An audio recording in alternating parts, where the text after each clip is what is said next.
Hello दोस्तों, नमस्ते भाई। कैसे हैं आप लोग? Good evening. कैसा महसूस कर रहे हैं भाई साहब आज? तो आज की जो क्लास है वो बहुत ही शानदार और बहुत ही भयानक होगी। ठीक है भाई, मजा आएगा आपको।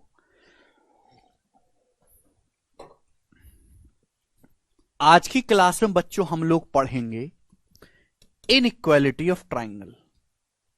क्या पढ़ेंगे आज की क्लास में हम? इनइक्वालिटी ऑफ ट्राइंगल, ठीक है ना?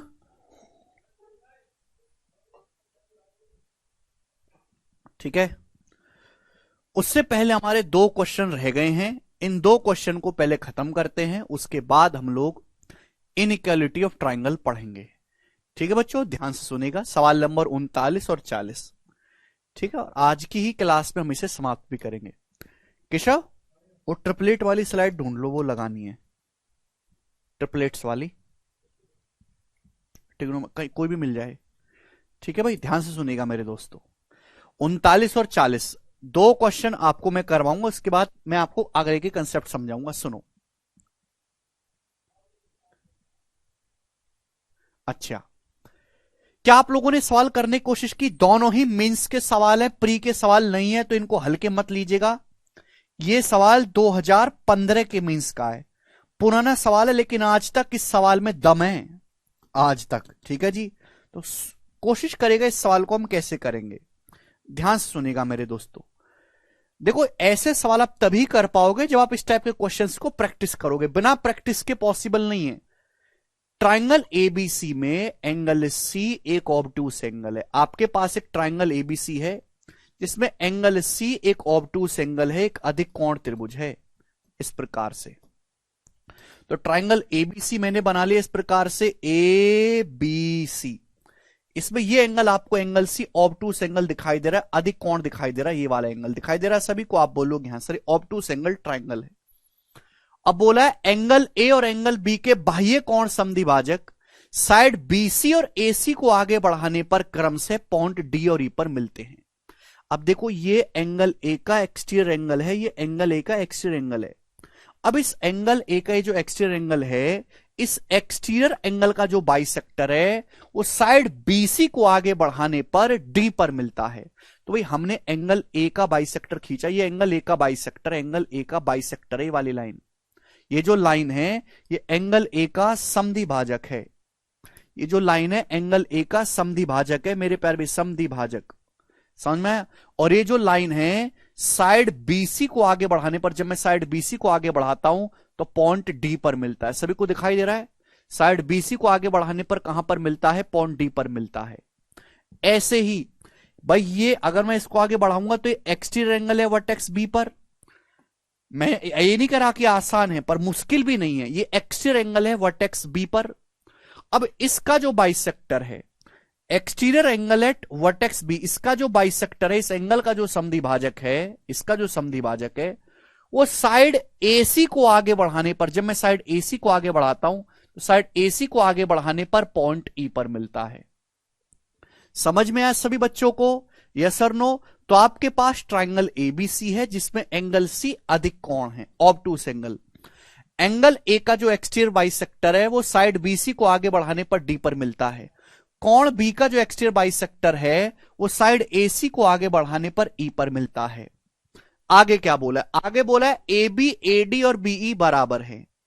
जो ए बी की लेंथ है वही ए डी की लेंथ है, वही ए की लेंथ है। तीनों लेंथ आपस में बराबर है। ए बी, ए डी और ए तीनों आपस में बराबर हैं।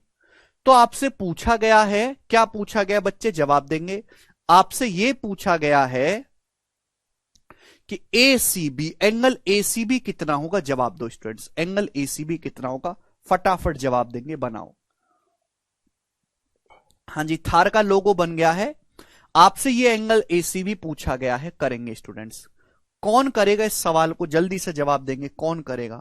बहुत प्यारा सवाल है, दिमाग लगा के आपको करना है। देखो, मैं हमेशा कहता हूं कि अगर किसी ट्राइंगल में दो साइड बराबर हैं तो ये प्रॉपर्टी लगेगी ही लगेगी कि ये प्रॉपर्टी लगेगी कि दो साइड बराबर, दो एंगल बराबर, समद्विबाहु त्रिभुज की दो भुजाएं बराबर, दो कोण बराबर। अब मुझे सबसे पहले दिखाई दे रहा है ए बी डी, ये ट्राइंगल दिखाई दे रहा बच्चों, ट्राइंगल ए बी डी, ये आइसोसेलेस ट्राइंगल है, इसकी दो साइड बराबर है तो दो कोण भी बराबर होंगे। अगर ये कोण थीटा है बच्चों तो ये वाला कोण भी तो थीटा होगा, होगा कि नहीं होगा? अगर ये कोण थीटा है तो ये भी थीटा होगा। भाई अगर किसी ट्राइंगल में दो साइड बराबर है तो दो कोण बराबर, ये थीटा ये भी थीटा, आइसोसेलेस ट्राइंगल। अब बच्चों ये थीटा है ये थीटा है, ये इस ट्राइंगल का यहां एक्सटीरियर बन गया मेरे दोस्तों, एक्सटीरियर बन गया।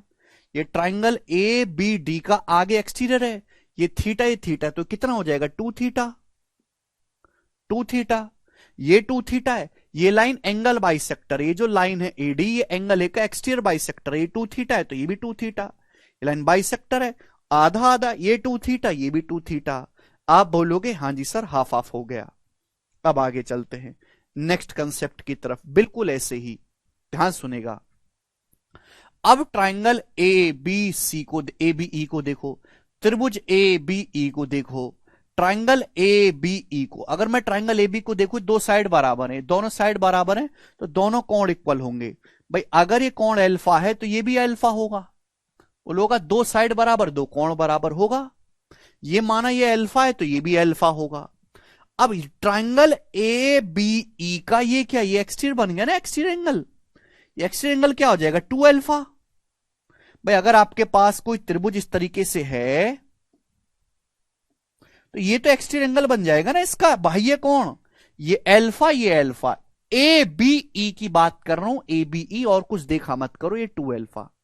भाई ये तो बाइसेक्टर है, ये टू अल्फा है तो ये भी टू अल्फा हो जाएगा। आप बोलोगे हाँ जी सर बिल्कुल सही, बाइसेक्टर है तो आधा आधा, बाइसेक्टर है तो हाफ हाफ हो जाएगा, ये टू अल्फा है तो ये भी टू अल्फा होना चाहिए, एक्सटर्नल बाइसेक्टर है। अब मेरे प्यारे भाई गौर से देखेंगे, ये वर्टेक्स ए पर ये टोटल एंगल देखो, टोटल एंगल, ये वर्टेक्स ए पर आपको टोटल एंगल कितना दिखाई दे रहा है, टोटल एंगल, ये टोटल एंगल, ये वाला टोटल एंगल, दो थीटा चार थीटा और alpha, four theta plus alpha, total straight line 180 होना चाहिए, दो दो और ये alpha, four theta plus alpha बराबर 180 डिग्री आ गया। भाई ये भी सीधी रेखा है, ये भी 180 होना चाहिए, तो दो अल्फा चार अल्फा प्लस थीटा, चार अल्फा प्लस थीटा बराबर 180 डिग्री आ गया बच्चों। भाई मेरे को तो ये एंगल निकालना है, ये वाला एंगल, अगर मेरे को ये एंगल निकालना है तो अल्फा प्लस थीटा की जरूरत है, ये अल्फा प्लस थीटा की जरूरत है।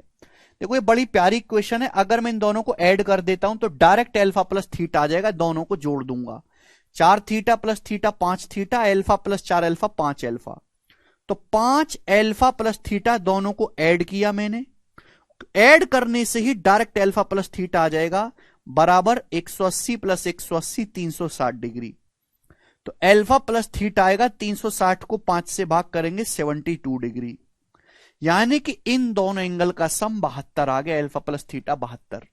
तो ये कितना बचा बच्चों, ये कितना बचा, किसी भी ट्राइंगल के तीनों कोणों का सम 180 होना चाहिए। अगर ये अल्फा प्लस थीटा 72 है तो 180 में से 72 डिग्री माइनस करेंगे, ये वाला कोण 108 डिग्री का बचेगा, और यही सवाल का आंसर भी बनेगा बी ऑप्शन, 108 डिग्री।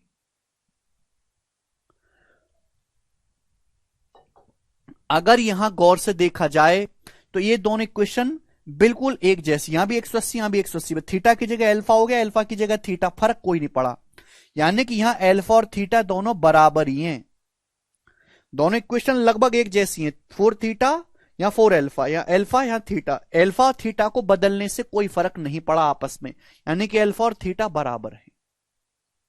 बहुत अच्छा सवाल है मेरे दोस्तों, इस तरीके के और भी क्वेश्चन बनाए जा सकते हैं, ये अकेला नहीं है, ये तो प्रीवियसर का आया हुआ है इसलिए मैंने आपको बताया, और भी सवाल बनाए जा सकते हैं, तो अगर आपने ऐसी प्रैक्टिस कर ले तो आप उनको खुद से सोच पाओगे। कुछ नहीं लगा इस सवाल में, बस दो प्रॉपर्टी का इस्तेमाल हुआ है कि दो साइड बराबर दो एंगल बराबर, और एक्सटीरियर एंगल की वैल्यू अपोजिट इंटीरियर एंगल के सम के बराबर होती है। ठीक है भाई, ओके, एक सेकंड होल्ड करो, मैं स्लाइड लगवाता हूं, एक सेकंड होल्ड करना।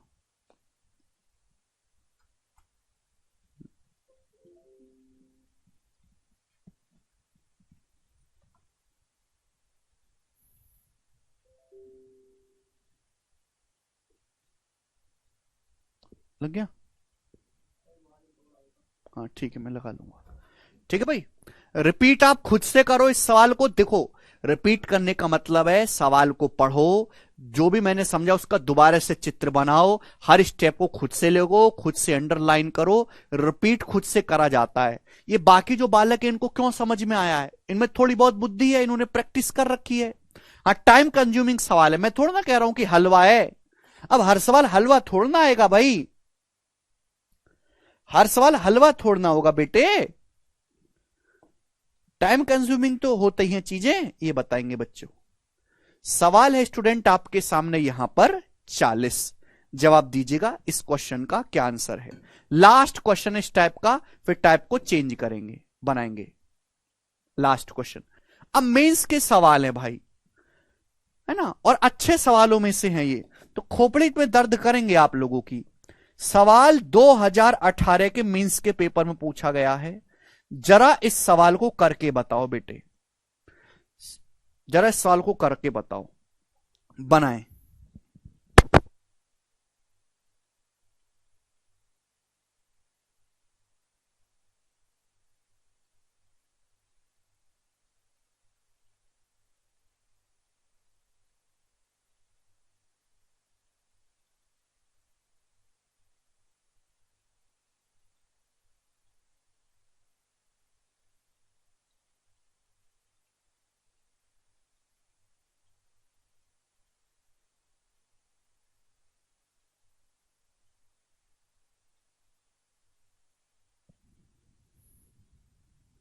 ट्रिक प्रिक कुछ नहीं होता, ये ट्रिक की गंदगी अपने दिमाग से हटा लो। ट्रिक लगती है बिल्कुल मरे हुए आसान सवालों में, अच्छे सवाल में ट्रिक नहीं लगता, कंसेप्ट लगता है, कंसेप्ट।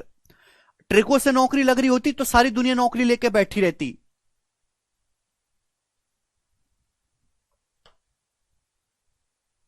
बनाएं।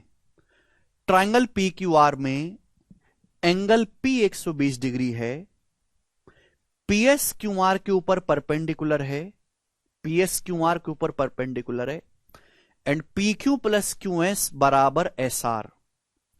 जब मैं ये पीएस परपेंडिकुलर डालूंगा तो यानी कि एस आर जो है वो P Q plus Q S है। ठीक है, तो आपसे पूछा है एंगल क्यू का मान क्या होगा, एंगल क्यू का मान।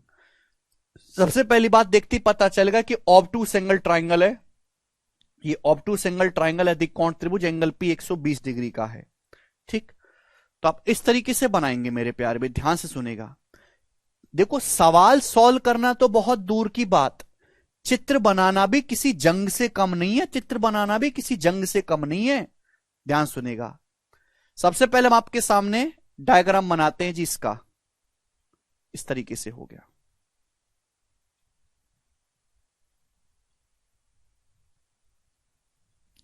ये है बच्चों ट्राइंगल पी क्यू आर। अब थोड़ा सा दिमाग लगाएंगे मेरे दोस्तों, ट्राइंगल पी क्यू आर। ठीक है बच्चे, अब इसमें बोला है एंगल पी 120 डिग्री का है, पीएस जो है क्यू आर पे परपेंडिकुलर है। ये जो लाइन है पीएस, ये क्यू आर पे परपेंडिकुलर है, 90 डिग्री का एंगल है, 90 डिग्री का। ठीक है बच्चों, बात समझ में आ गई? आप बोलोगे हाँ सर समझ में आ गई। ये जो कंप्लीट एंगल पी है ये 120 डिग्री का है, कंप्लीट एंगल पी 120 डिग्री का है, 120 डिग्री का है कंप्लीट एंगल।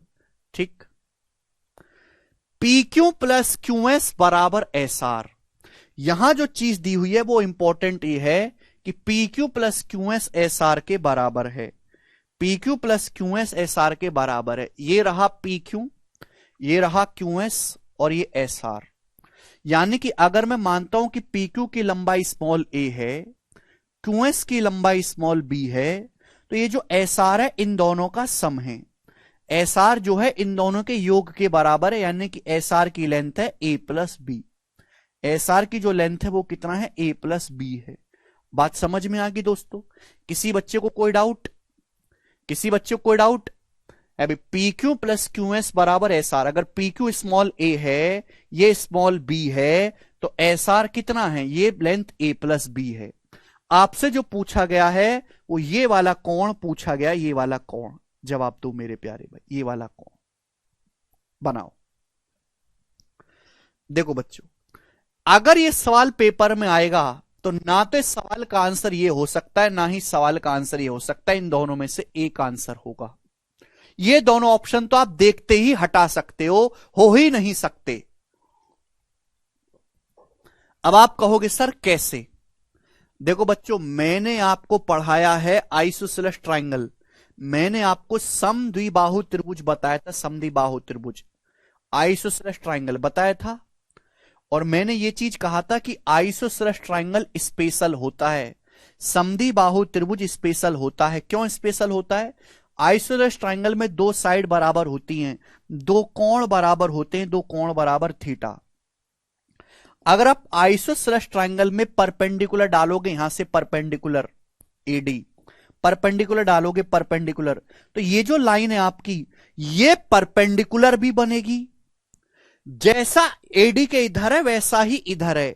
ये लाइन आपकी मीडियन भी बनेगी, ये लाइन आपकी एंगल बाइसेक्टर भी बनेगी, यही लाइन बीसी का परपेंडिकुलर भी है, बीसी का बाइसेक्टर भी है, सारा काम यही लाइन करेगी। मैंने पढ़ाया है कि आइसोसेलेस ट्रायंगल में दो साइड बराबर होती हैं।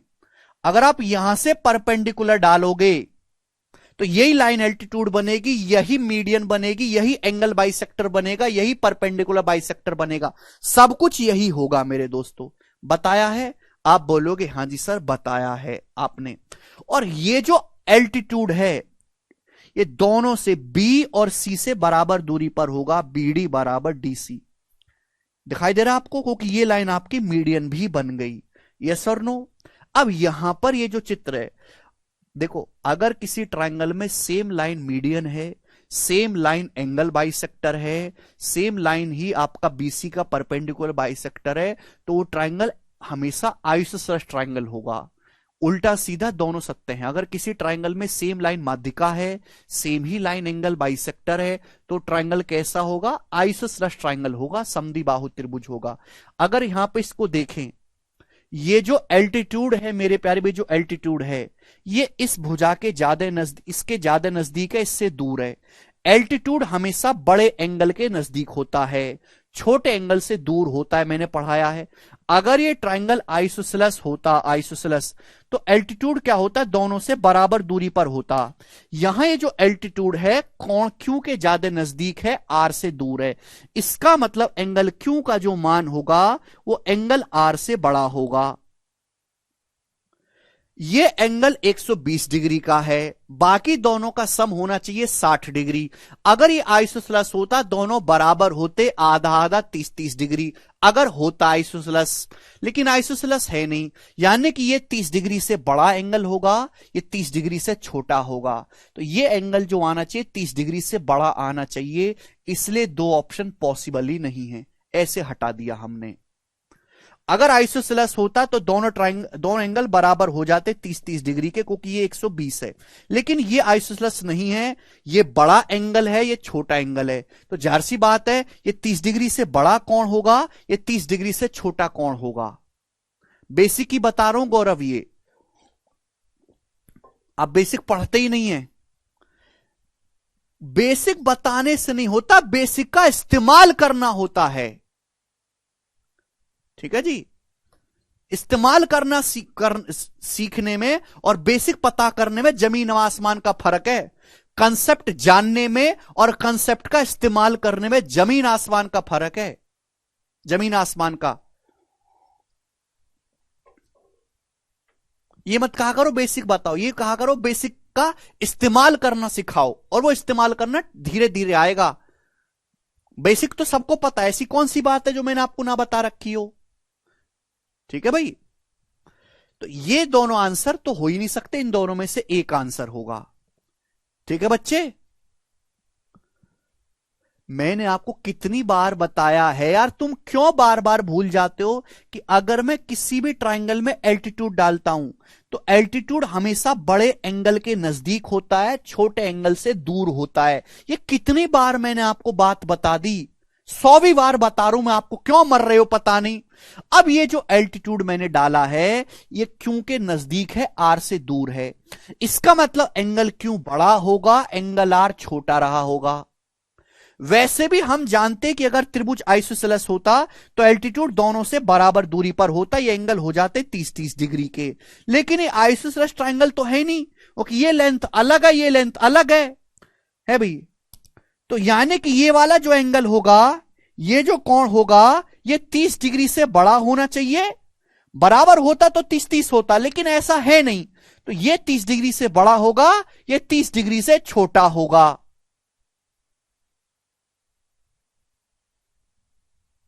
आगे चलेंगे। नाउ ये तो हो गया दो ऑप्शन हटाने की बात। अगर सॉल्व करना है, अभी भी सॉल्व नहीं हुआ सवाल, सॉल्व करना है तो कैसे करेंगे, ध्यान से सुनेगा, ध्यान से। जो मैं आप ना केवल बोर्ड पे लिखा हुआ देखते हो, आप सुनते नहीं हो कि मैं कहता क्या हूं, कहता क्या हूं। जब भी ऐसा सवाल आए कि एक लेंथ का सम दो लेंथ के बराबर दिया हुआ है, जब भी ऐसा सवाल आए कि एक लेंथ की वैल्यू दो लेंथ के सम के बराबर दी हुई है, तो ऐसे हर एक सवाल में आपको लेंथ को ब्रेक करना होता है। ये a प्लस बी की जो वैल्यू है इन दोनों के योग के बराबर है। जब भी दुनिया में, सुन लो मेरी बात, यही बेसिक है कचरा लोग, दुनिया में कोई भी सवाल आ जाए, कोई भी, जहां एक लेंथ का सम बाकी दो के बराबर हो, तो ऐसे हर एक सवाल में लेंथ को ब्रेक करना पड़ता है, ब्रेक। अब यहां a प्लस बी है, तो आप अपनी मर्जी से कोई पॉइंट टी ऐसा ले लीजिए, यहां पर अपनी मर्जी से कोई पॉइंट टी कि a प्लस बी को ब्रेक कर दिया जाए। ब्रेक करने का मतलब कि ये लेंथ इस b हो जाए और ये लेंथ a हो जाए। अब आप कहोगे सर इसको b क्यों माना, a क्यों नहीं? कि यहां दोनों देखो बराबर हो जाएगा, b और b बराबर हो जाएगा, बराबर हो जाएगा। अगर मैं p से t को मिला दूंगा, p से t को, मेरे दोस्तों मुझे ये वाला एंगल निकालना है थीटा, मेरी नजर इस पे क्लियर है बाज की तरह, मुझे ये वाला कोण निकालना है थीटा, मेरी नजर इस पे क्लियर है। अब अगर आप गौर से देखेंगे तो आपको ये पता चलेगा कि ये एक नया ट्राइंगल मैंने बना लिया पी क्यू टी, ये ट्राइंगल मैंने बना लिया पी क्यू टी, ये लाइन इसमें एल्टीट्यूड है, और देखो ये मीडियन भी है, ये भी बी है, ये भी बी है, मीडियन भी है। आप बोलोगे हां जी सर बिल्कुल सही। इस ट्राइंगल पी क्यू टी को ध्यान से देखो, ये लाइन पी एस परपेंडिकुलर है और ये माध्यिका भी है, जो लंबाई क्यू एस की है वही लंबाई एस टी की है। अगर किसी ट्राइंगल में सेम लाइन एल्टीट्यूड भी है, सेम लाइन माध्यिका भी है, ये तभी संभव है जब ट्राइंगल आइसोसेलेस ट्राइंगल हो, जब ये समद्विबाहु त्रिभुज हो। इसका मतलब इस त्रिभुज की दोनों भुजाएं बराबर होंगी, समद्विबाहु त्रिभुज में ही ऐसा होता है। आप बोलोगे हां जी सर, ये लाइन आपकी एल्टीट्यूड भी है, ये लाइन आपकी माध्यिका भी बन गई, क्योंकि ये दोनों सेम हैं, ये आइसोसेलेस ट्राइंगल बन गया। अगर ये स्मॉल ए है तो ये भी स्मॉल ए होगा, ये पीटी भी स्मॉल ए होगा, ये एंगल थीटा तो ये कोण भी थीटा होगा मेरे प्यारे भाई। दो साइड बराबर, दो एंगल बराबर, ये थीटा और ये थीटा। आप बोलोगे हां जी सर ये थीटा, ये थीटा, यस और नो, आप बोलोगे हां जी सर। लेकिन जब मैंने और गौर से देखा तो ये बवाल हो गया भाई, ये स्मॉल ए है, ये भी स्मॉल ए है, ये दोनों बराबर नहीं हो गए, ये भी स्मॉल है, ये भी स्मॉल है। इसका मतलब ये ट्राइंगल कैसा बन गया, आइसोसेलेस बन गया। ये ट्राइंगल पीटीआर भी कैसा बन गया, आइसोसेलेस, जिसमें ये एंगल थीटा है, एक्सटीरियर एंगल। अगर ये एंगल थीटा है तो बाकी दोनों कोणों का सम थीटा होगा, और बाकी अंदर के जो दोनों कोण है बराबर होंगे। ये थीटा है तो ये इंटीरियर एंगल दोनों बराबर होंगे, आइसोसेलेस है, दोनों का सम थीटा है, दोनों आधा आधा हो जाएंगे। भाई ये भी थीटा बटे दो आ जाएगा, ये भी थीटा बटे दो आ जाएगा। आ जाएगा कि नहीं आ जाएगा? अरे भैया, अगर किसी ट्राइंगल में दो साइड बराबर है तो दो एंगल भी बराबर होंगे। अगर ये एक्सटीरियर एंगल थीटा है भाई, ये कोण थीटा, तो ये दोनों बराबर हो जाएंगे, आधा आधा, इन दोनों का योग थीटा होना चाहिए और बराबर होने चाहिए, तो हाफ हाफ हो जाएगा, थीटा बटे दो, थीटा बटे दो। सवाल सॉल्व। अब इस सवाल में कुछ नहीं बचा, पूरे बड़े त्रिभुज को देखो, पूरे बड़े त्रिभुज को पी क्यू आर को, ये पूरा एंगल 120 डिग्री का है, पूरे बड़े त्रिभुज को देखा जाए 120 डिग्री, तो बाकी जो दो कोण बचे पी क्यू आर को देखो, ये थीटा और ये थीटा बटे दो, इन दोनों का योग कितना होगा, 60 डिग्री होगा। किसी भी ट्राइंगल के तीनों कोणों का योगफल 180 होता है। ये थीटा बटे दो जोड़ूंगा, थीटा में थीटा बटे दो जोड़ूंगा, आएगा 3 थीटा बटे दो, 3 थीटा बटे दो बराबर 60 डिग्री आ गया। 3 से 60 20 बार कट गया, और 20 दूनी 40, तो थीटा की जो वैल्यू है वो 40 डिग्री आ गई और यही सवाल का आंसर है। ये एंगल थीटा आपसे पूछा था, 40 डिग्री है। ए ऑप्शन बहुत ही भयंकर लेवल का सवाल है। ठीक है भाई, तो ये दो क्वेश्चन मैंने आपको कराए, दोनों सवाल ही बहुत तगड़े लेवल के थे। मुझे लगता है कि आपको जो है समझ में आया होगा। नहीं समझ में आया तो स्किप कर दीजिए और आप ये मान लीजिए कि मैं प्री पढ़ने लायक हूं, मेंस में से निकलेगा नहीं, प्री हर बार निकलता रहेगा। ठीक है ना, हमारे देश में 90% जनता ऐसी जो प्री निकाल के खुश रहती है, वो मेंस उससे निकलता ही नहीं, कि मेंस लेवल का उसकी बुद्धि में घुसता ही नहीं, ना वो पढ़ता मेंस का। तब प्री का पढ़ के खुश रहो।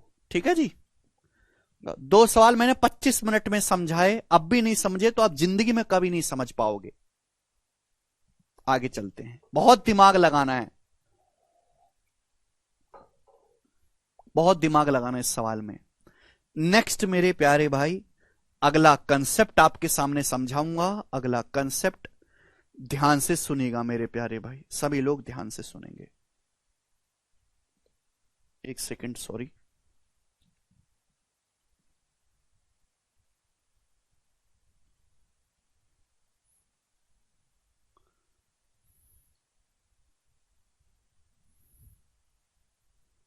जी, 41वां सवाल तो रह गया हमारा। सवाल नंबर है मेरे प्यारे भाई 41। अब कंसेप्ट जानेंगे मेरे प्यारे भाई। कंसेप्ट क्या है, लिख लो हिंदी में, मैं बोल रहा हूं। किसी भी त्रिभुज में सबसे बड़े कोण के सामने की भुजा सबसे बड़ी और सबसे छोटे कोण के सामने की भुजा सबसे छोटी होती है। किसी भी ट्राइंगल में, इन एनी ट्राइंगल, किसी भी त्रिभुज के लिए बता रहा हूं, चाहे वो किसी भी साइज या शेप का हो, किसी भी त्रिभुज में लार्जेस्ट एंगल के सामने, सबसे बड़े कोण के सामने, लार्जेस्ट एंगल के सामने लार्जेस्ट साइड होती है। देखो त्रिभुज की 3 भुजाएं होती हैं, 3 कोण होते हैं, तो जो त्रिभुज की सबसे बड़ी भुजा होगी वो सबसे बड़े कोण के सामने आएगी और सबसे छोटी जो भुजा होगी वो सबसे छोटे कोण के सामने आएगी। मेरे प्यारे भाई समझ में आया? आप बोलोगे हां जी सर बिल्कुल सही। स्मॉलेस्ट एंगल के सामने स्मॉलेस्ट साइड, स्मॉलेस्ट एंगल के सामने स्मॉलेस्ट साइड। समझ में आया? आप बोलोगे हां जी सर बिल्कुल सही, समझ में आया है, कोई परेशानी इसमें नहीं है। किसी भी त्रिभुज में सबसे बड़े कोण के सामने की भुजा सबसे बड़ी और सबसे छोटे कोण के सामने की भुजा सबसे छोटी होती है। जैसे मेरे प्यारे भाई एग्जाम्पल मैं आपको देता हूं, हमने आपके सामने एक ट्राइंगल बनाया है ABC। इसमें ये एंगल 53 डिग्री का है, 53 डिग्री का, ये एंगल 57 डिग्री का है और ये वाला एंगल 70 डिग्री का है। तो आप मुझे बताओ इसकी सबसे बड़ी भुजा कौन सी है, सबसे छोटी भुजा कौन सी है, बताओ। Side opposite to largest angle is largest, side opposite to smallest angle is smallest in any triangle. हमने आपके सामने एक ट्राइंगल बनाई, 53 डिग्री, 57 डिग्री, 70 डिग्री है। तो आप मुझे बताओ कि सबसे बड़ी साइड कौन सी होगी और सबसे छोटी कौन सी होगी। इन तीनों में सबसे बड़ा कौन है, 70 डिग्री। 70 के सामने आ रहा है बच्चों ये AB, AB आ रहा है, बोलो, यानी कि AB सबसे बड़ी होगी। फिर उससे छोटा है 57 डिग्री, 57 के सामने आ रहा है AC, फिर AC उससे छोटी होगी। फिर सबसे छोटा एंगल है 53 डिग्री, सबसे छोटा एंगल 53 डिग्री, यानी कि इसके सामने की साइड सबसे छोटी होगी, इसके सामने की साइड सबसे छोटी होगी। क्लियर हो गया बच्चों, सभी को समझ में? AB सबसे बड़ी और BC सबसे छोटी और बीच की जो है, बीच के एंगल के सामने बीच की। ठीक है जी, आप बोलोगे हां जी सर बिल्कुल सही, कोई प्रॉब्लम नहीं है। ठीक है, आगे चलें नेक्स्ट। अब सवाल ये भी बन सकता है मेरे प्यारे भाई, सवाल ये भी बन सकता है कि एक ट्राइंगल एबीसी है, ये साइड 13.6 सेंटीमीटर है, ये साइड 19.8 सेंटीमीटर है, और ये वाली साइड 11.2 सेंटीमीटर है। 11.2 सेंटीमीटर। तो आप मुझे बताओ इनमें सबसे बड़ा एंगल कौन सा है और सबसे छोटा एंगल कौन सा है, ये बताओ। सबसे बड़ा कोण कौन सा है और सबसे छोटा कोण कौन सा है, ये आएगा। निखिल कह रहे हैं सर इसका रीजन क्या, रीजन है निखिल, इसका प्रूफ भी होता है, जरूरत नहीं है, हम प्रूफ करने के चक्कर में नहीं पड़ेंगे, कोई जरूरत नहीं है, वहां से कुछ सीखोगे नहीं। मैंने आपको पहले दिन क्लियर किया था कि ज्योमेट्री में 200 से ज्यादा थ्योरम है, हर एक थ्योरम को प्रूफ करने का, हर थ्योरम पर अगर हम 10 मिनट लगाएंगे तो ये होगा 2000 मिनट। 2000 मिनट को 60 से भाग करेंगे तो लगभग लगभग आएगा आपका 24 घंटे के आसपास। 24 घंटे हम थ्योरम को प्रूफ करने के लिए नहीं दे सकते, समझ में है ना। मैं उसी थ्योरम का प्रूफ बताऊंगा जिस थ्योरम के प्रोसेस पे सवाल बनते हो, प्रोसेस पे। जिस थ्योरम के प्रोसेस पे ही क्वेश्चन ना बनते हो उसकी जरूरत नहीं है बताने की, समझ में आया। ओके चलो,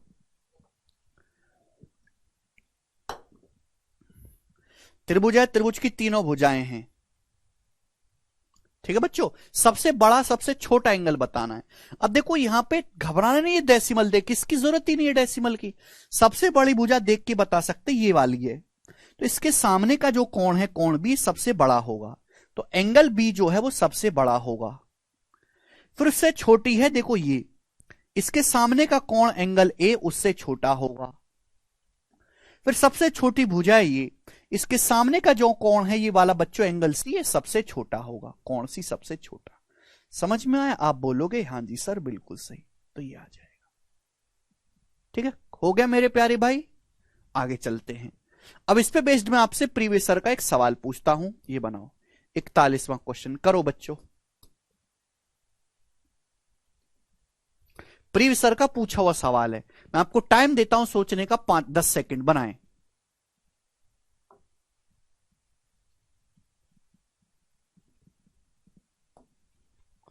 ठीक है ना, ये बनाओ 41 नंबर क्वेश्चन करेंगे।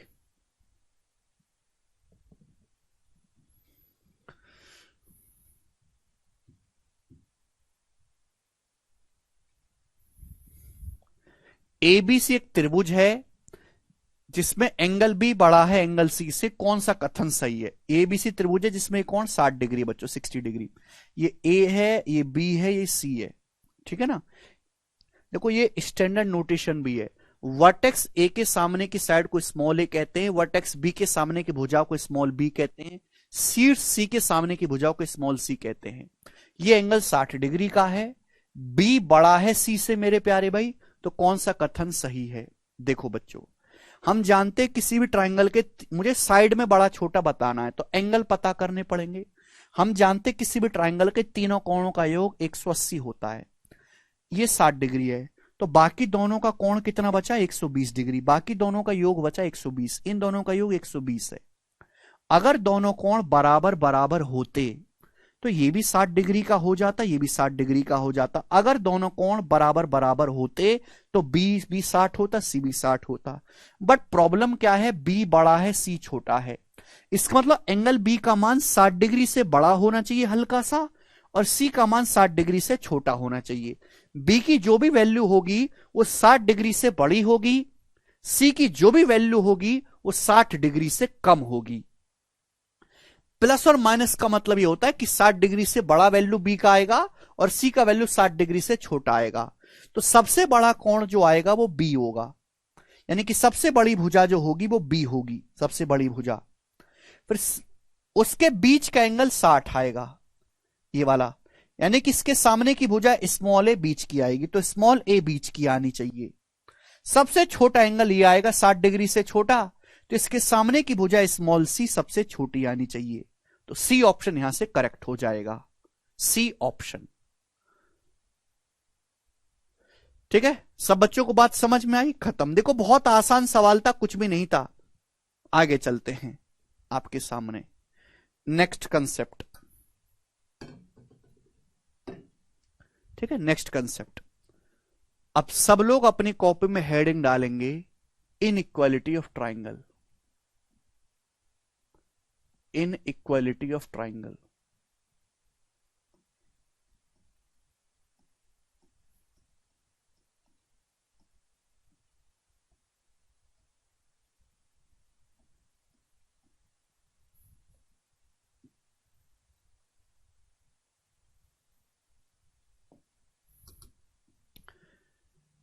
इन इक्वालिटी ऑफ ट्राइंगल।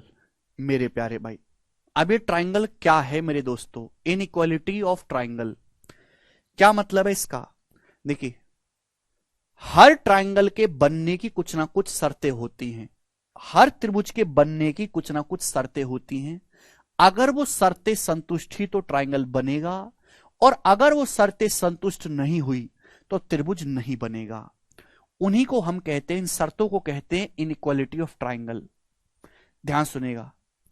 सबसे पहली और बेसिक सी बात मैं आपको बताता हूं, किसी भी त्रिभुज में आप दुनिया का कोई भी त्रिभुज बना दीजिए, sum of any two side, sum of any two sides of a triangle, sum of any two sides of a triangle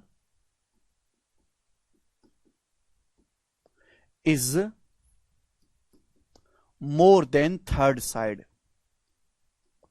is more than third side। बहुत बहुत ज्यादा गहरी और आसान बात है।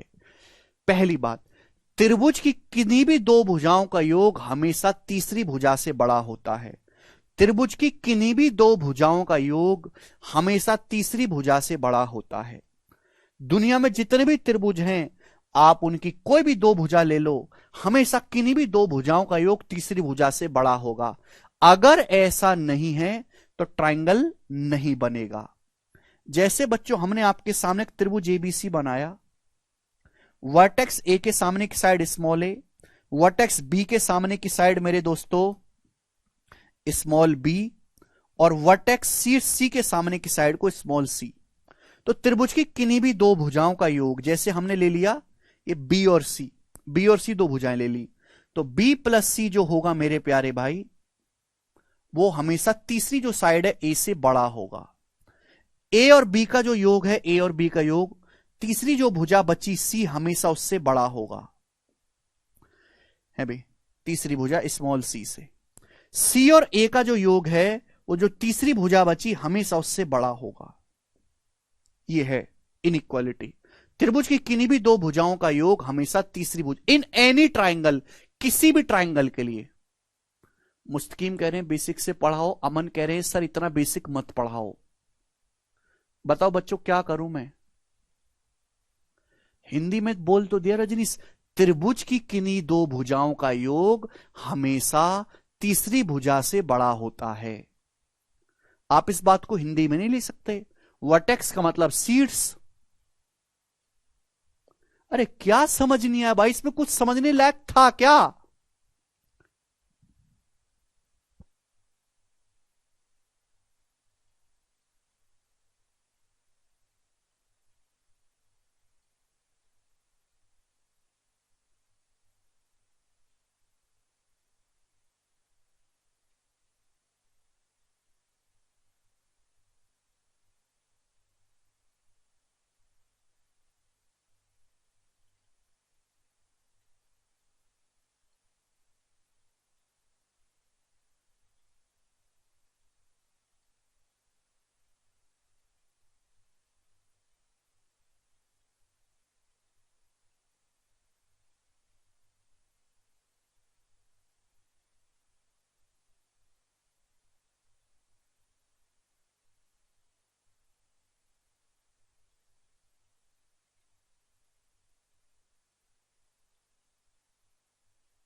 ध्यान से सुनेगा।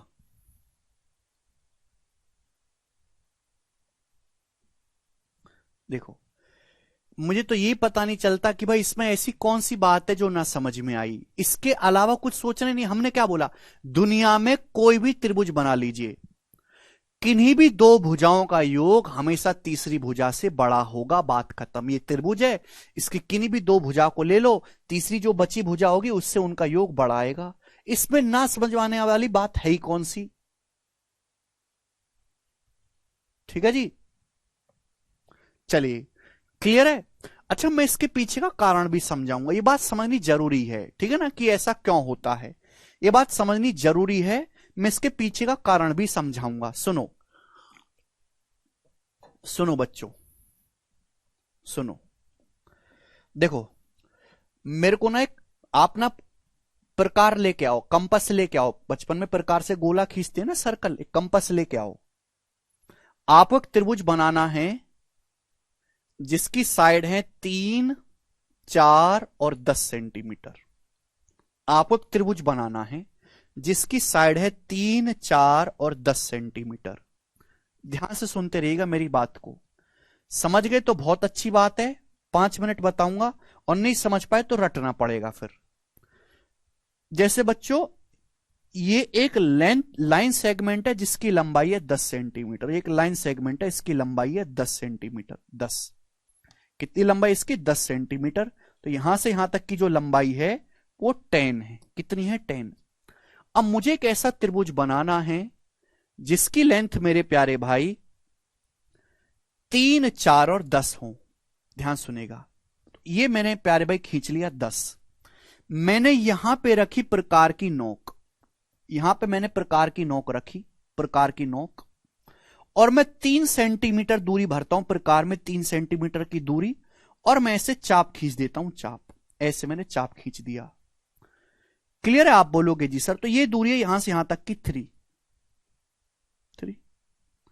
चाप का मतलब, अगर आप प्रकार में 3 सेंटीमीटर दूरी भर के ऐसे चाप खींचोगे तो एक सर्कल बनेगा, एक वृत्त बन जाएगा, और इस सर्कल की जो रेडियस होगी वो कितनी होगी? 3 होगी।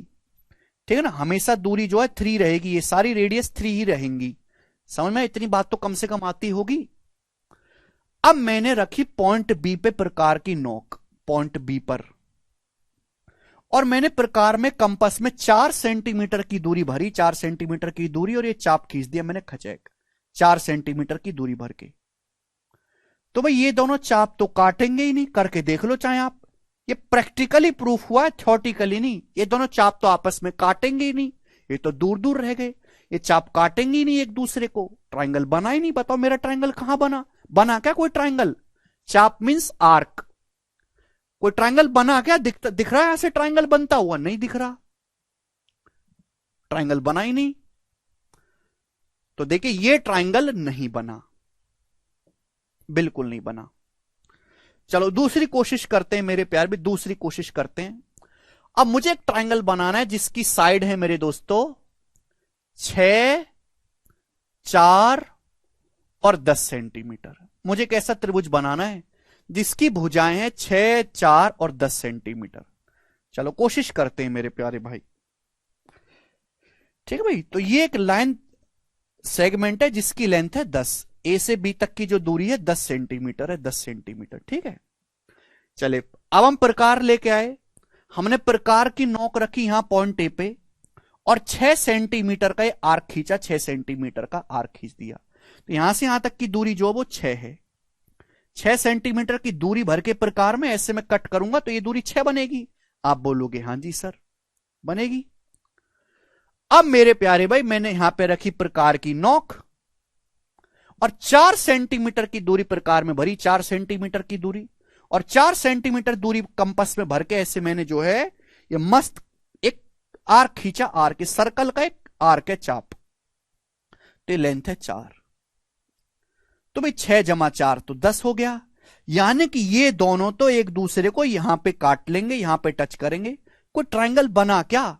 ना, ट्राइंगल तो बनता हुआ दिखाई दिया नहीं, बिल्कुल भी कोई ट्राइंगल नहीं बना। आप बोलोगे सर ट्राइंगल तो यहां से भी नहीं बना, दिख रहा है क्या ट्राइंगल बनता हुआ? नहीं बन रहा, यहां से भी ट्राइंगल नहीं बना। ठीक है बच्चों, आप बोलोगे हां जी सर बहुत बढ़िया, ना ये ट्रायंगल बना सर ना ये ट्रायंगल बना, ये हमारा पागल बना रहे, ट्रायंगल नहीं बना रहे। ठीक, चलिए एक बात और देखते हैं, एक बार और कोशिश करते हैं। अब मैं एक ट्रायंगल और बनाता हूं जिसकी साइड है 7 7 5 और 10 सेंटीमीटर। एक काम करते हैं, हां 7 5 और 10,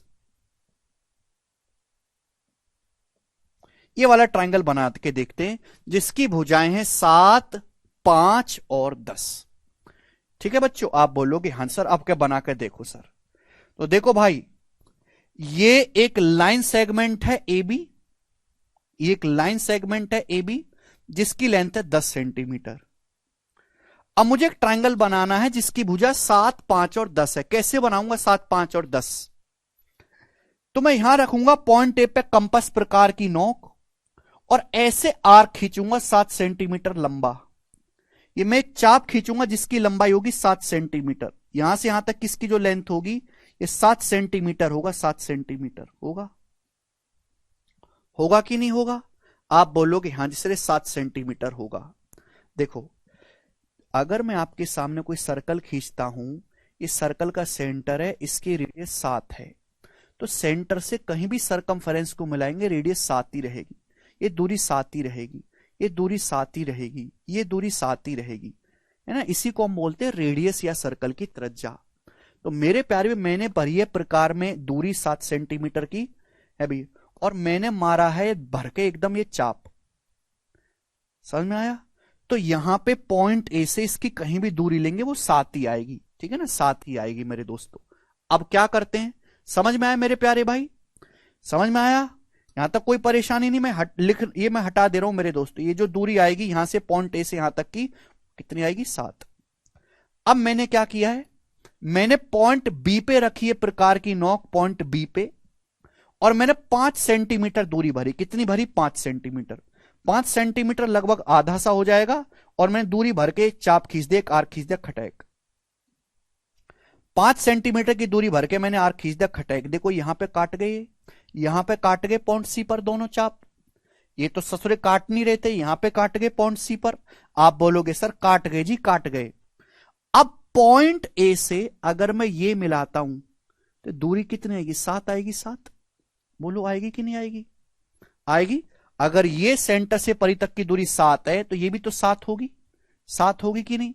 सेंटर से इस आर्क की दूरी कहीं भी लेंगे 7 ही आएगी रेडियस। ये मैंने चाप खींचा था 5 दूरी भर के। ये जो मैंने चाप खींचा था, चाप ग्रीन वाला, ये 5 सेंटीमीटर की दूरी भर के खींचा था कंपास में प्रकार में। तो यहां से यहां तक की दूरी कितनी आएगी? 5 आएगी। 5 होगी कि नहीं? तो बताओ ये ट्रायंगल बन गया कि नहीं बन गया? एक त्रिभुज बन गया जिसकी भुजाएं 7 5 और 10, यानी कि इस केस में त्रिभुज बना है, बाकियों में नहीं बना। इस केस में त्रिभुज बना कि नहीं? आप बोलोगे हां जी सर बना।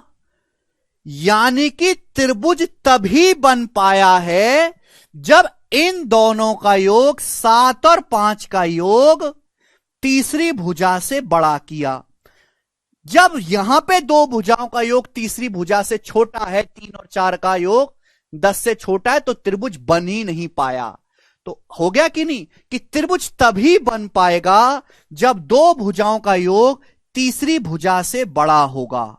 समझ में आया? क्लियर हुई बात की नहीं? यहां पे दो भुजाओं का योग तीसरी भुजा के बराबर है।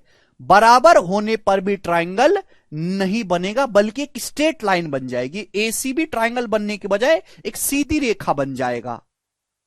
ठीक है, तो ट्रायंगल तभी बनेगा जब दो भुजाओं का योग तीसरी से हमने बड़ा किया, तभी ये दोनों आर्क काटे।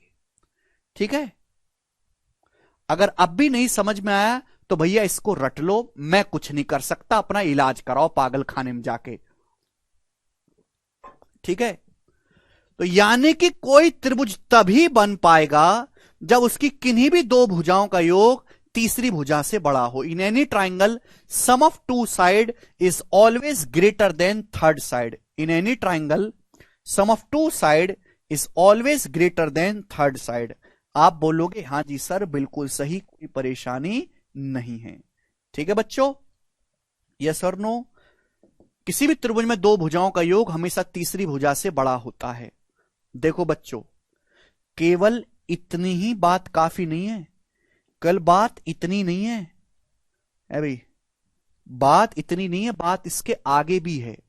ध्यान से सुनिएगा मेरे प्यारे भी, ध्यान से प्यार समझिएगा, मैं इसके आगे एक्सप्लेन कर रहा हूं।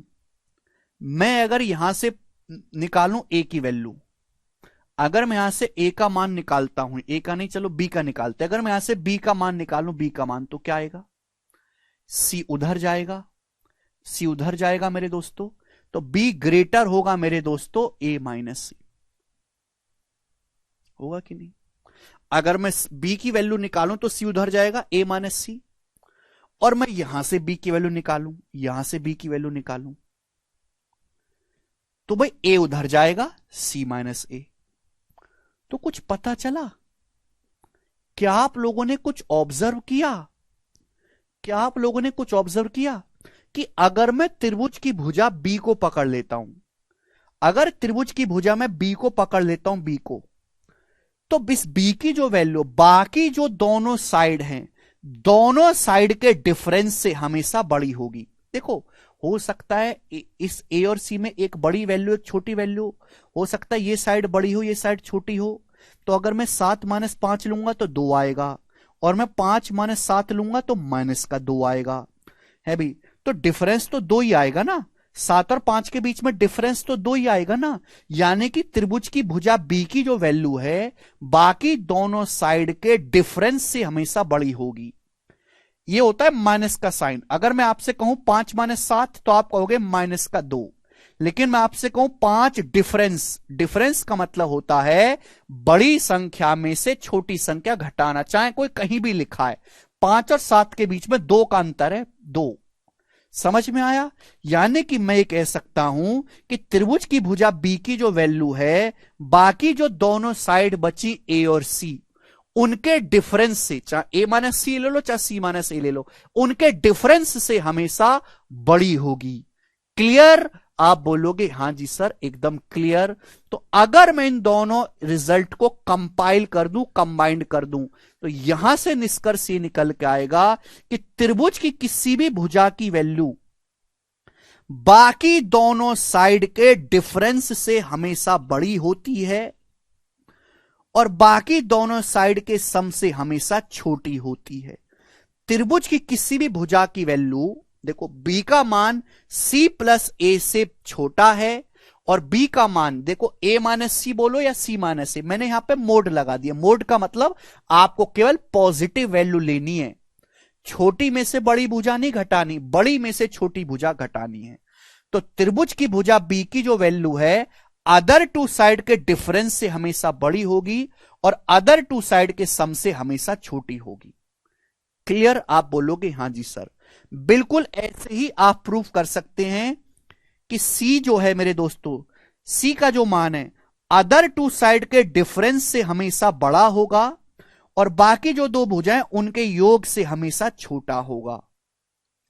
ऐसे ही त्रिभुज की भुजा ए की जो वैल्यू है बाकी दोनों भुजाएं बची बी और सी, बी और सी के डिफरेंस से हमेशा बड़ी होगी,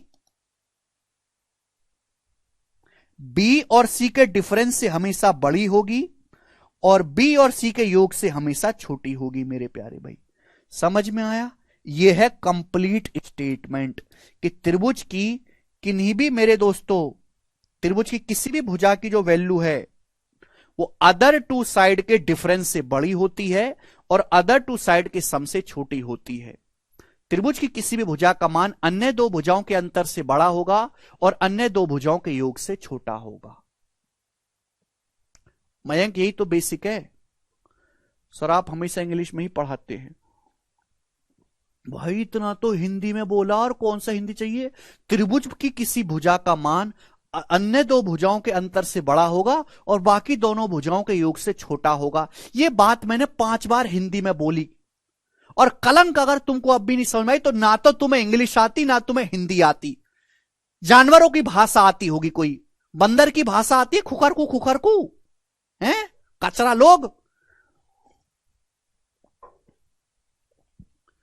अरे इतनी तो हिंदी बोल दी, अबे लिख के भी दिखा दूं क्या?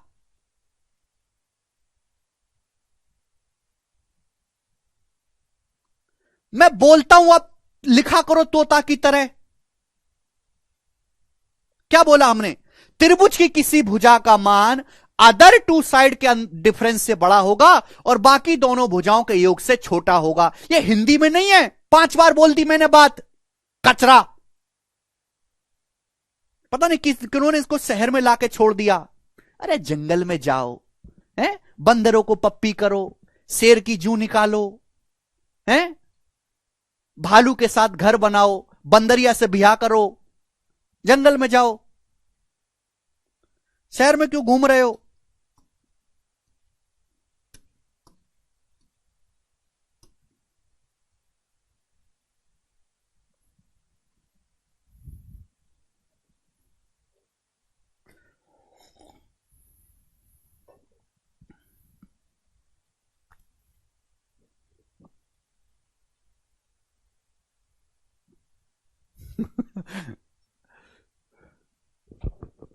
क्यों गुस्सा दिलाते हो तुम्हें?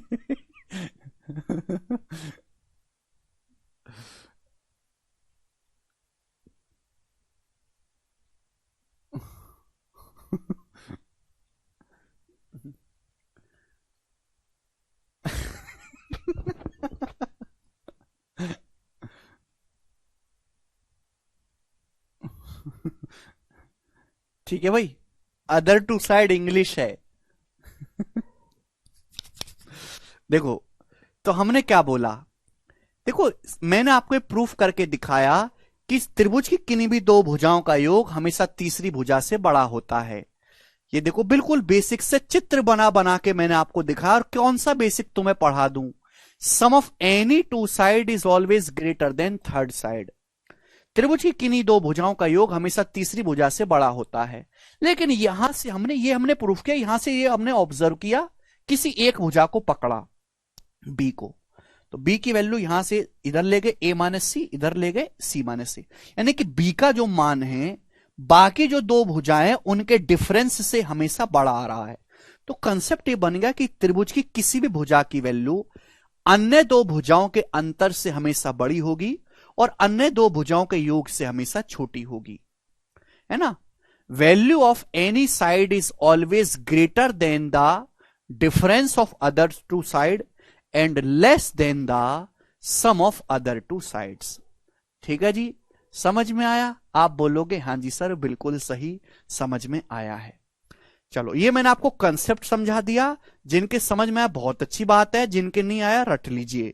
ठीक है भाई, अब मैं इस पे आपको बेस्ट एग्जाम्पल दूंगा। एग्जाम्पल, मेरे एग्जाम्पल को बड़े प्यार से, प्रेम भाव से पढ़िएगा। एग्जाम्पल से बहुत सारी चीजें क्लियर होंगी। ठीक है भाई? भाई, एक त्रिभुज की 3 साइड है, एक त्रिभुज की 3 भुजाएं और तीनों की तीनों भुजाएं इंटीजर यानी कि पूर्णांक हैं। एक त्रिभुज की 3 भुजाएं हैं मेरे प्यारे भाई। क्या ले ले बच्चों? एक त्रिभुज की 3 भुजाएं हैं, 10, 17 और x, जहां x एक इंटीजर है।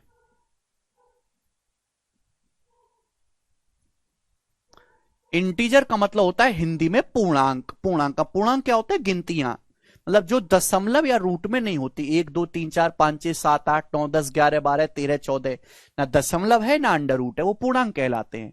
तो एक त्रिभुज की 3 भुजाएं हैं, 10 और 17। दो भुजाओं की वैल्यू आपको पता है, दो भुजाएं आपको पता है, तीसरी भुजा अज्ञात है, x नहीं पता है। तो मैं जानना चाहता हूं कि x की कितनी वैल्यू पॉसिबल है, x के कितने मान संभव हैं, ये बताओ। किसी त्रिभुज की x के कितने मान संभव हैं?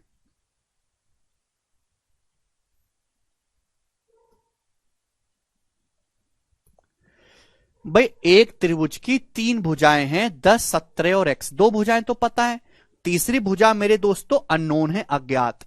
तीसरी भुजा भी एक पूर्णांक है, ये तो पूर्णांक है ही 10 और 17, तीसरी भुजा भी पूर्णांक है। तो ये पूछना चाह रहा हूं कि x के कितने मान हो सकते हैं, बनाओ, जल्दी से जवाब देंगे।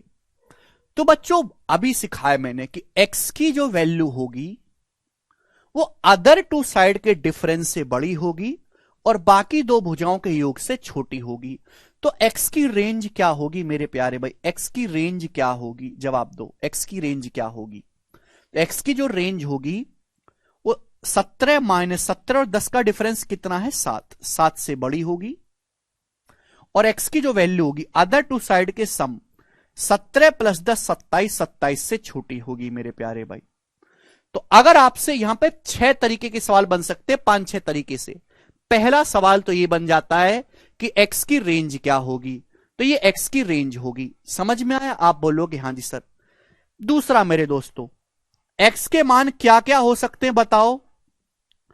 तो भाई x की वैल्यू इंटीजर लेनी है 7 से बड़ा, तो 7 से जस्ट बड़ा इंटीजर क्या है, 8। 7 से बड़ा तो अगला नंबर 8 ही आता है ना, 7 तो ले नहीं सकते। 8 के बाद आता है 9, 9 के बाद आता है 10, 10 के बाद आता है 11 और x की वैल्यू 27 से छोटी होनी चाहिए। 27 से जस्ट छोटा इंटीजर है 26, 27 से जस्ट छोटा इंटीजर क्या है 26। तो ये x की पॉसिबल वैल्यू है, x के मान इतने हो सकते हैं। समझ में आया, आप बोलोगे हां जी सर बहुत बढ़िया है सर, ये x के मान हो सकते हैं। तीसरा सवाल ये बनेगा कि x की न्यूनतम वैल्यू क्या होगी, x का मिनिमम मान क्या होगा। मिनिमम मतलब न्यूनतम मान। सवाल ये बन जाएगा कि एक त्रिभुज की 3 भुजाएं 10, 70 और x तीनों इंटीजर हैं, तो x का न्यूनतम मान क्या होगा। तो x का मिनिमम मान जो आएगा बच्चों वो 8 आएगा। क्लियर है, आप बोलोगे हां जी सर। चौथा सवाल ये बनेगा कि x की मैक्सिमम वैल्यू क्या होगी, x की अधिकतम वैल्यू। तो आप कहोगे सर x का मैक्सिमम मान 26 हो सकता है, 26 से ज्यादा x का मान इंटीजर में नहीं हो सकता, 26। क्लियर है। पांचवा सवाल ये बनेगा x के कितने मान पॉसिबल हैं। तो आप बताओ ये x की वैल्यू है कितनी है मेरे प्यारे भाई, जवाब दीजिएगा कितनी वैल्यू है। 8 से लेकर 26 तक गिनती लिखी हुई है, कितनी गिनती है ये बताओ। तो आप कहोगे सर लास्ट वाली गिनती में से पहली गिनती घटा दो। अगर 8 से लेकर 26 तक लिखा जाए तो कितने नंबर होंगे, 26 माइनस 8 18 नंबर होंगे। नहीं, एक ज्यादा होता है, 18 से एक ज्यादा होता है, यानी कि x के 19 मान संभव है, 19, 19 वैल्यू पॉसिबल है। समझ में आ गया दोस्तों, 19 मान संभव है। हमेशा लास्ट वाले, अगर लगातार गिनतियां लिखी हुई हैं तो लास्ट वाले में से पहला वाला नंबर घटाना है और एक ऐड करना है। क्यों, जैसे मैं आपके सामने लिखता हूं 6, 7, 8, 9, कितनी गिनतियां हैं, 4 है। कितनी है, 4। आप 9 में से 6 घटाओगे तो क्या आएगा, 3 आएगा। पर 3 थोड़ा ना है, 3 तो इनके बीच में गैप आते हैं, 6 और 9 के बीच में 3 गैप हैं, 1, 2 और 3, 3 गैप हैं। गिनती तो एक ज्यादा होगी ना, 4। समझ में आया, तो हमेशा एक ज्यादा करते हैं। क्लियर है, कोई प्रॉब्लम। सर 7.11 भी तो हो सकते बेटा, हमेशा इंटीजर लेना है, इंटीजर हमेशा इंटीजर लेना है, ठीक है ना, दशमलव में नहीं लेना। x की वैल्यू पूर्णांक में लेनी है, साफ साफ लिखा हुआ है ऊपर। तो लास्ट वैल्यू में से फर्स्ट वैल्यू घटा के एक ऐड करेंगे तो कितनी गिनती आएंगी, 19। तो x के 19 मान पॉसिबल हैं, ठीक है ना, कोई प्रॉब्लम, यस और no. Can we take x बराबर 17, हां जी बिल्कुल। x की वैल्यू 8, 9, 10, 11, 12, 13, 14, 15, 16, 17, 18, 19, 20, 21, 22, 23, 24, 25, 26 कुछ भी ले सकते हैं, ठीक है बच्चे। सवाल यह भी बन सकता है कि कितने डिफरेंट ट्रायंगल बनेंगे। सवाल यह भी बन सकता है कितने डिफरेंट ट्रायंगल बनेंगे, डिफरेंट, या कितने ट्रायंगल बनेंगे, यह भी क्वेश्चन बन सकता है। बनाए बच्चों, सवाल सुना आपने। सवाल ये आएगा पेपर में कि एक त्रिभुज की 3 भुजाएं 10, 17 और x है, जहां x एक इंटीजर है। बताओ ऐसे कितने ट्रायंगल पॉसिबल हैं, कितने त्रिभुज संभव हैं। तो आपको सोचना चाहिए कि जितनी एक्स की वैल्यू होंगी उतने ही ट्रायंगल बनेंगे। भाई जितनी 2 भुजाएं तो फिक्स हैं, देखो 2 भुजाएं तो फिक्स हैं 10 और 17, जितनी तीसरी भुजा की वैल्यू होंगी उतने ही ट्रायंगल बनेंगे। तीसरी भुजा 8 ले लोगे, एक ट्रायंगल बन जाएगा। अब तीसरी भुजा को मेरे दोस्तों आप 9 कर दोगे, दूसरा ट्रायंगल बन जाएगा। तीसरी भुजा को मेरे प्यारे भाई आप यहां पे 10 कर दोगे, तीसरा ट्रायंगल बन जाएगा। तो जितनी तीसरी भुजा की वैल्यू होगी उतने ही ट्रायंगल बनेंगे। तो कितने ट्रायंगल बनेंगे? 19 ट्रायंगल। एक्स के हर मान के लिए अलग अलग यूनिक ट्रायंगल बनेगा। तो कितने ट्रायंगल पॉसिबल होंगे? 19 ही डिफरेंट ट्रायंगल्स बनेंगे। समझ में आया? यहां तक किसी बच्चे को कोई डाउट? तो 19 ट्रायंगल टोटल बनेंगे। जितनी तीसरी भुजा की वैल्यू होगी उतने ही जो है अलग अलग ट्रायंगल बनते जाएंगे। 2 भुजाएं तो फिक्स हैं। समझ में आ गया बच्चों? आप बोलोगे हां जी सर। ठीक है, अब मैं यहां से आपको शॉर्ट ट्रिक भी बताता हूं, ध्यान से सुनेगा। Shortcut, shortcut, number of possible triangle, number of possible triangle.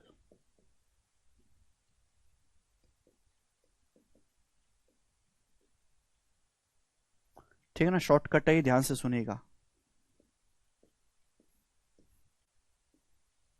सभी लोग, प्यार से सुनेगा मेरे प्यारे भाई। देखो, एक त्रिभुज की 2 भुजाएं आपको दी हैं, 2 भुजाएं 10 और 17, तीसरी भुजा तो पता ही नहीं है, तीसरी भुजा की तो वैल्यू पता नहीं है।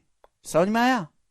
आपसे पूछा जाएगा कितने ट्रायंगल पॉसिबल हैं, तो डायरेक्ट शॉर्टकट है 2 into smallest side -1, twice of smallest side -1, twice of smallest side -1, twice of smallest side -1। कितने ट्रायंगल पॉसिबल हैं? Twice into smallest side -1। देखो, पूछा जाएगा कि एक त्रिभुज की 3 भुजाएं 10, 17 और x हैं, जहां x एक इंटीजर है, कितने ट्रायंगल पॉसिबल हैं? देखो x तो पता ही नहीं है, x को नहीं देखना, जो भुजाएं दी गई हैं उनको देखना है। जो भुजाएं दी गई हैं 10 और 17 उनको देखना है। अब 10 और 17 में छोटा क्या है? 10। x तो देखना ही नहीं, x तो पता ही नहीं है। 10 और 17 में छोटा क्या है? 10। 10 स्मॉलेस्ट है। तो कितने ट्रायंगल पॉसिबल बनेंगे? 2 इंटू 10 -1 यानी कि 19। 20 माइनस 19, तो 19 ट्रायंगल बनेंगे और तीसरी साइड की भी 19 वैल्यू होगी।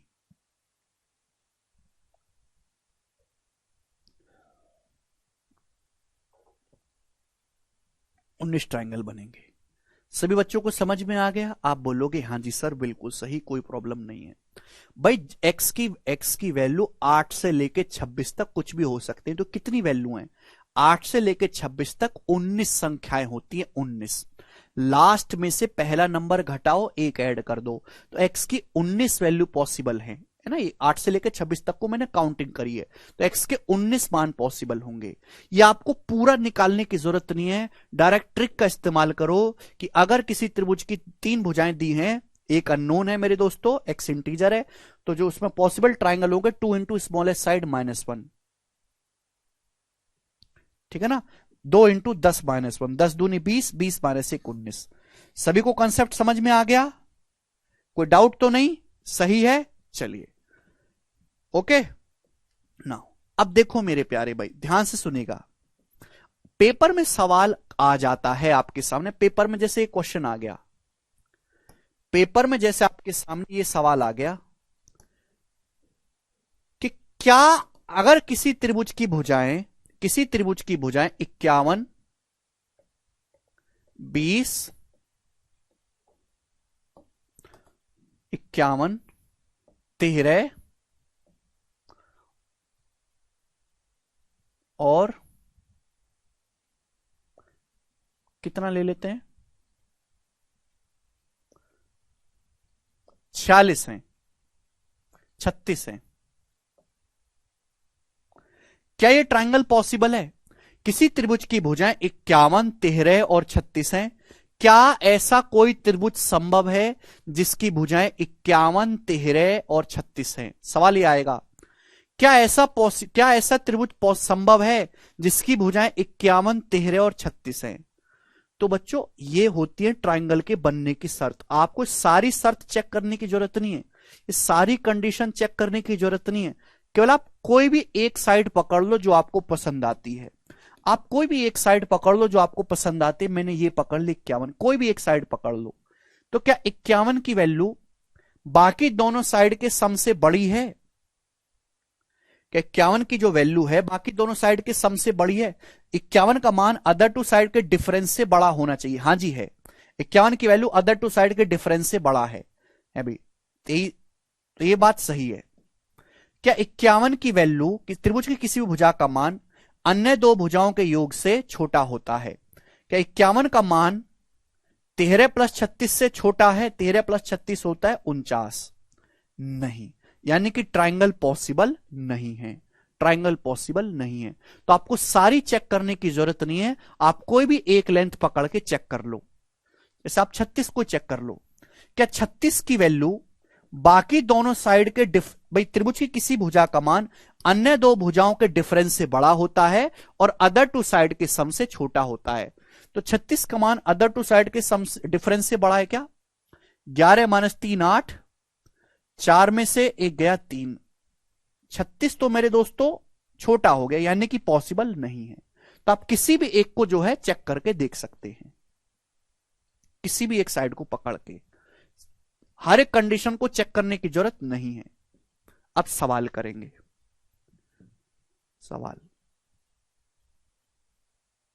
सवाल नंबर 42 करो।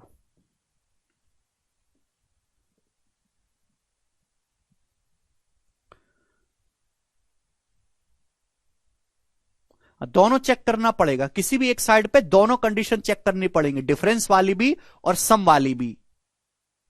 ये बनाओ, एक त्रिभुज की तीन भुजाओं की लंबाई 30, 42 और x है। कौन सा कथन सही है? पेपर में ऐसे बहुत सवाल आ रखे हैं। एक त्रिभुज की भुजाएं 30, 42 और x है, तो कौन सा कथन सही है मेरे प्यारे भाई? ये वाला सही है, पहला ऑप्शन आ जाएगा आंसर। पहला ऑप्शन आ गया। आपकी शिफ्ट में आया था 30, 42 और x है, तो x का जो मान होगा अदर टू साइड के डिफरेंस से बड़ा। 42 माइनस 30 12 से, अच्छा सॉरी ये वाला नहीं है सही, ये वाला सही है, सी ऑप्शन सही है, सी वाला ऑप्शन।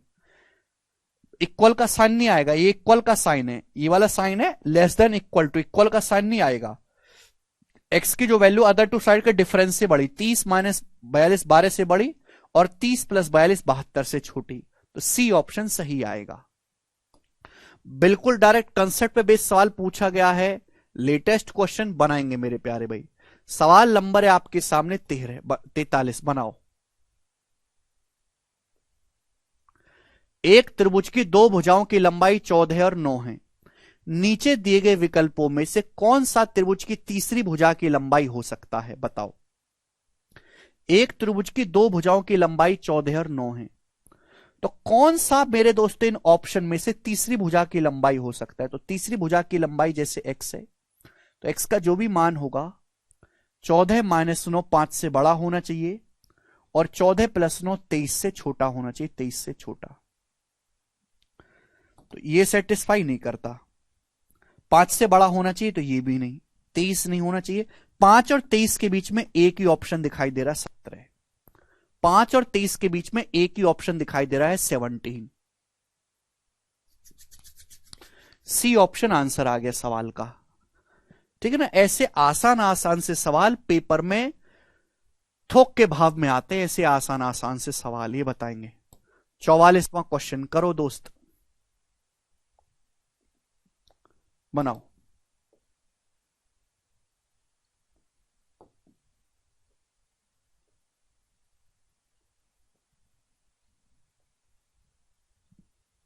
बनाए, सोच समझ के जवाब दो इस सवाल का आंसर। रिपीट करने लायक सवाल नहीं है भाई, बिल्कुल नहीं करूंगा।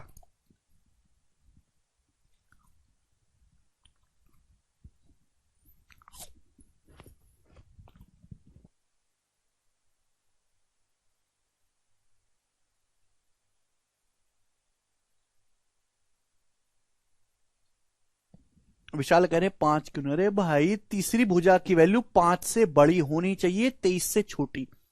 5 के बराबर नहीं ले सकते, 23 के बराबर नहीं ले सकते।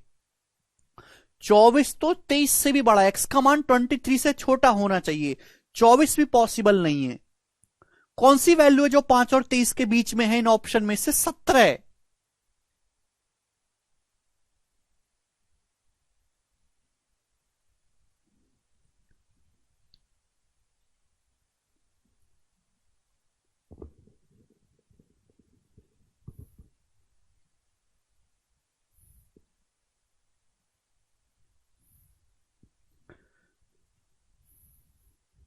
करो, सब बच्चों का आंसर आ रहा है, 13 बता रहे हैं बालक। दिए गए चित्र त्रिभुज पी क्यू आर में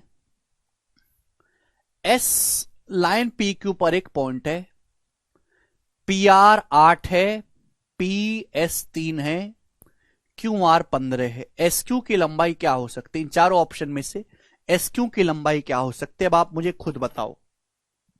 ये त्रिभुज की दो भुजाएं दी हैं 8 और 15, तो तीसरी भुजा आपको नहीं पता, तो पी क्यू की जो वैल्यू होगी मेरे दोस्तों, अदर टू साइड के डिफरेंस से बड़ी, 15 माइनस 8 7 से बड़ी, और 15 प्लस 8 23 से छोटी। यह आएगा मेरे दोस्तों, आप बोलोगे हाँ जी सर। क्लियर है? यानी कि पी क्यू की रेंज 7 और 23 के बीच में होनी चाहिए। तो 7 से जस्ट बड़ा इंटीजर कौन सा है? भाई पी क्यू का मान 7 से बड़ा होना चाहिए, मैं 8 ले सकता हूं। अगर मैं पी क्यू का मान 8 लूंगा तो ये 3 है, ये 5 आएगा, यानी कि एस क्यू का मान 5 से छोटा नहीं हो सकता। पी क्यू का मान 23 से छोटा होना चाहिए, तो यानी कि पी क्यू की मैक्सिमम वैल्यू क्या होगी? पी क्यू की मैक्सिमम वैल्यू होगी मेरे दोस्तों 22। अगर मैं पी क्यू का मान 22 लूंगा, ये 3 है तो ये 19 आएगा, यानी कि ये वैल्यू एस क्यू की 19 से ज्यादा नहीं हो सकती। तो एक ही बचा, 5 और 19 के बीच में एक ही ऑप्शन बचेगा जो 13 है। ऑप्शन में से बताना है, खत्म। सब बच्चों का आंसर आ गया, आगे चलते हैं। इससे ज्यादा टाइम देने वाले सवाल नहीं है ये। सवाल नंबर है आपके सामने यहां पर 45। करो,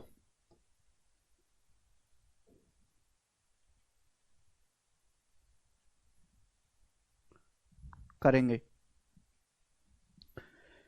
यदि किसी त्रिभुज की दो भुजाएं 876 सेंटीमीटर और 678 सेंटीमीटर है, तीसरी भुजा एक पूर्ण संख्या है, तीसरी भुजा भी एक इंटीजर है, तो आप बताओ find number of different triangle possible. ऐसे कितने अलग अलग त्रिभुज संभव हैं? देखो भाई, किसी त्रिभुज की दो भुजाएं दी हैं, तीसरी भुजा ज्ञात नहीं है। आपसे पूछा कितने ट्राइंगल पॉसिबल है, तो जितनी थर्ड साइड की वैल्यू पॉसिबल है, जितनी तीसरी भुजाएं होंगी उतने ही ट्राइंगल बनेंगे। क्या ट्रिक बताई? Twice of smallest side -1। देखो तीसरी भुजा पे ध्यान नहीं देना है तो पता ही नहीं है। जो दो साइड दी गई हैं, जो दो साइड दी गई हैं, उनमें स्मॉलेस्ट कौन सा? ये। इन दोनों में छोटा कौन सा? ये वाला। तो ट्वाइस ऑफ 678 -1, तो क्या आएगा? 2 अट्ठे 16, 6 माइनस 1, एंड में 5 आएगा। बी ऑप्शन आंसर आएगा 1355। एंड में 5 आ जाएगा, 1 सेकंड में हो गया। भाई जब मैं 2 की 8 में गुणा करूंगा 6 में से 1 घटाएंगे तो इकाई का अंक 5 आएगा कि नहीं? पूरी कैलकुलेशन की जरूरत क्या है? एक ही ऑप्शन में इकाई का अंक 5 है, खत्म। आगे चलेंगे, अगला सवाल। सवाल नंबर है आपके सामने यहां पर 46। बनाएं।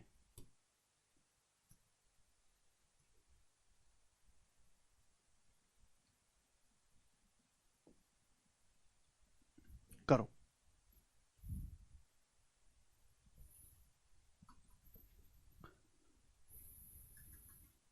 सवाल को बताएंगे। लास्ट क्वेश्चन आपके सामने। उन सभी त्रिभुजों के परिमापों का योगफल ज्ञात करें जिनकी भुजाएं 14, 25 और 1 सेंटीमीटर है, जहां x एक इंटीजर है, पूर्णांक है। उन सभी त्रिभुजों के पेरीमीटर का सम कितना होगा जिसकी भुजाएं 14, 25 और x हैं, x एक इंटीजर है? बताओ बच्चों। अगर त्रिभुज की दो भुजाएं 14 और 25 है, तो तीसरी भुजा जो होगी x, वो बाकी दोनों के डिफरेंस से बड़ी। 25 माइनस 14 कितना आएगा मेरे दोस्तों? 11 से बड़ी। और 25 प्लस 14 39 से छोटी। ये x की वैल्यू आएगी। और कितने पॉसिबल ट्रायंगल बनेंगे बताओ, कितने पॉसिबल ट्रायंगल बनेंगे बताएं बच्चों। त्रिभुज की भुजाएं 14, 25 और एक्स है। छोटी भुजा कौन सी है? 14। अरे गधो, एक्स पे ध्यान नहीं देना, जो दी गई है उनमें छोटा देखना है। 14 है तो 2 इंटू 14 -1, यानी कि 27 ट्राइंगल पॉसिबल है, 27 ट्राइंगल पॉसिबल है। तो आपसे पूछे सभी ट्राइंगल के परिमापों का योग। परिमाप समझते हैं? परिमाप, परिमाप होता है किसी त्रिभुज का तीनों भुजाओं का योग। परिमाप होता है तीनों भुजाओं का योग, तीनों भुजाओं का योग मेरे प्यारे में परिमाप होता है, ठीक है ना। अब x की वैल्यू 11 से लेके 39 तक है, तो x का मान क्या क्या है भाई? x का मान 11 से बड़ा होना चाहिए, 12 हो सकता है, 13 हो सकता है, 14 हो सकता है, और सबसे आखिर में 39 से छोटा 38। तो ये x की पॉसिबल वैल्यू 12 से लेकर 38 तक कुछ भी हो सकती हैं। ठीक है बच्चों, आप बोलोगे हाँ जी सर बिल्कुल सही, कोई प्रॉब्लम नहीं। तो ध्यान सुनेगा, देखो त्रिभुज की दो भुजाएं तो फिक्स हैं, 14 और 25, दो भुजाएं तो फिक्स है। तीसरी भुजा को मैं क्या ले सकता हूं? 12 ले सकता हूं, एक बार 12, एक ट्रायंगल बन गया। दूसरा मेरे दोस्तों 14, 25 और क्या ले सकता हूं मैं? 13, 13 ले सकता हूं तीसरी भुजा को। फिर मैं क्या ले सकता हूं? इसी तरीके से चलता जाएगा, और सबसे आखिर में 14, 15 और क्या ले सकता हूं? तीसरी भुजा को 38। तो दो भुजाएं तो फिक्स है 14, 15, तीसरी भुजा की वैल्यू 12 से लेकर 38 तक कुछ भी ली जा सकती है। तो ये डिफरेंट डिफरेंट ट्राइंगल बनेंगे। ये कितने ट्राइंगल है? 27 ट्राइंगल है। इन सभी ट्राइंगल के परिमापों का योगफल पूछा है। परिमाप क्या होता है? त्रिभुज की तीनों भुजाओं को जोड़ दो, परिमाप। तो आप मेरे दोस्तों बताओ इस ट्राइंगल का परिमाप क्या आएगा? तीनों को जब मैं जोड़ूंगा तो इसका आएगा 14 प्लस 12 26 और 25 51, 51 आएगा मेरे प्यारे भी, 51। दूसरे का क्या आएगा? एक ज्यादा हो जाएगा, 14, 13, 27 और 25 52, एक एक ज्यादा आता जाएगा भाई। दो साइड तो फिक्स है, तीसरी भुजा एक एक बढ़ती जा रही है, तो परिमाप भी एक एक बढ़ता जाएगा। 51 प्लस 52 प्लस 53, यही आएगा। कहां तक मेरे प्यारे भी? आप बोलोगे हाँ जी सर ये आएगा, ठीक है। और सबसे आखिर में कितना होगा मेरे दोस्तों? 14 प्लस 15 प्लस 38, 27 बढ़ जाएगा ना, 14, 15, 29 और 38, ठीक है भाई। 9 8 17 का 7, 2 1 3 3 6, 67, 67 मेरे प्यारे भाई। समझ में आया? क्लियर है? आप बोलोगे हाँ सर, तो मुझे इन सबको ऐड करना है, मुझे जो है इन सबको जोड़ना है। परिमाप इसको तीनों भुजाओं का योग, इसकी तीनों भुजाओं का योग, सबसे आखिर में ये, इन सबको ऐड करना है। 14 25 आएगा, सॉरी 25 आएगा, ये 77 आएगा मेरे प्यारे भाई, ठीक है ना। एक और एक, 2 2 4 3 7, 77। अब ये तो क्या बन गई कि ये अर्थमेटिक प्रोग्रेशन बन गई। ये क्या बन गया? एक अर्थमेटिक प्रोग्रेशन बन गई। एक एक का गैप है, एक एक का गैप है। कितनी संख्याएं? 27। ये 27 संख्याएं किसी भी समांतर श्रेणी के n टर्म्स का फॉर्मूला होता है n/2 a+l। जिस बच्चे को समांतर श्रेणी नहीं आती वो स्किप कर दे यहां से आगे। जब समांतर श्रेणी पढ़ोगे नंबर सिस्टम में तो आएगा समझ में। ये एक समांतर श्रेणी है, अर्थमेटिक प्रोग्रेशन। इनके दो लगातार टर्म के बीच में एक एक का गैप है। कितनी संख्याएं? 27 टर्म है, 27 ट्राइंगल है ना, तो 27/2 first term plus last term. 51 plus 77 कितना आ जाएगा मेरे दोस्तों? 128। अब 2 से 28, 128 64 बार जाएगा, तो एंड में आ जाएगा मेरे दोस्तों, ये आ गया मेरे दोस्तों सवाल का आंसर 1728, पहला ऑप्शन। 27 3 का क्यूब है, 64 4 का क्यूब है, तो 3 चौका 12 का क्यूब आ गया 1728, करेक्ट है 1728। जरूरी नहीं कि आप ऐसे ही सोचे, तरीके और भी है इसको करने के, ठीक है जी।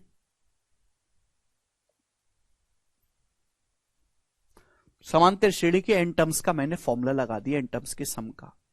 तो बहुत आसान सवाल था मेरे प्यारे भाई, ठीक है ना। तो आज हम इतना ही छोड़ते हैं। मैंने आपको इनइक्वालिटी समझाया और कल की क्लास में लास्ट कंसेप्ट होगा और ये जो है शीट समाप्त हो जाएगी। कल ये शीट समाप्त कर देंगे। ठीक है बच्चों, चलिए दोस्त, बाय।